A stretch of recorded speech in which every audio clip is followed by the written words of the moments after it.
এটা আবার কি? চায়ের বাড়ি? কত ধরনের বাড়ি দেখলাম, বাড়ির উপরে অমুকের বাড়ি তমুকের বাড়ি সবার নাম লেখা থাকে। তো আজকে এখানে এসে দেখতে পাচ্ছি যে লেখা আছে চায়ের বাড়ি।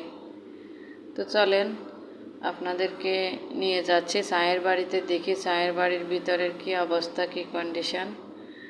তো দেখতে থাকেন। তো আসসালামু আলাইকুম, যারা আপনারা আমার ভিডিওটি দেখছেন সবাইকে অনেক অনেক ধন্যবাদ। তো দেখতে থাকেন, আশা করি ভালো লাগবে। ভালো লাগলে আমার চ্যানেলটাকে সাবস্ক্রাইব করে দেবেন এবং পাশে থাকা বেল আইকনটি বাজিয়ে দেবেন। এই যে আমরা এখন চলে আসলাম চায়ের বাড়ির ভেতরে।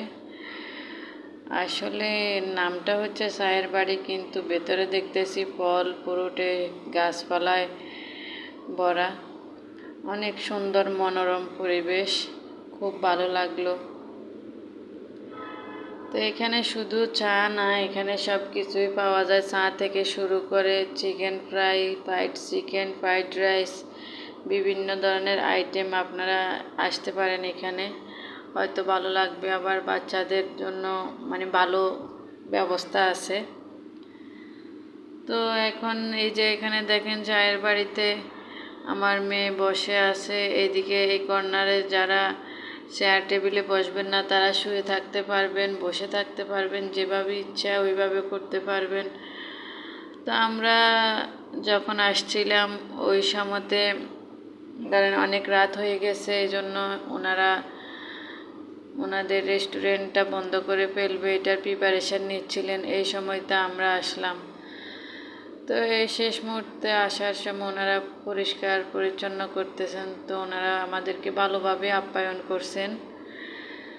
তো ওই সময় চাটা শেষ হয়ে গেছিলো। দুঃখের বিষয় হচ্ছে এটা, যেহেতু এটা নামই হচ্ছে চায়ের বাড়ি, চাটা খেতে পারলাম না, এই জন্য মনটা একটু খারাপ। তবে এখানে যখন ওনারা যে চিকেন ফ্রাই আর ফ্রেঞ্চ ফ্রাই দিছে, এটা দেখে মনটা খুব ভালো হয়ে গেল, বাচ্চারা অনেক খুশি। তো আমরা চিকেন ফ্রাই খাইলাম, খেয়ে দেওয়ার পরে বাচ্চারা বলতেছে একটু ওদেরকে ভিডিও করে দিতে। তো ওদের তিনজনকে একটু ভিডিও করে দিলাম। দেখেন ওরা অনেক খুশি। মাঝে মধ্যে এরকম বাচ্চাদেরকে নিয়ে বাইর হইলে, হাঁটলে, ঘুরলে অনেক ভালো লাগবে বাচ্চাদের কাছে, ওদের মনও ভালো থাকবে।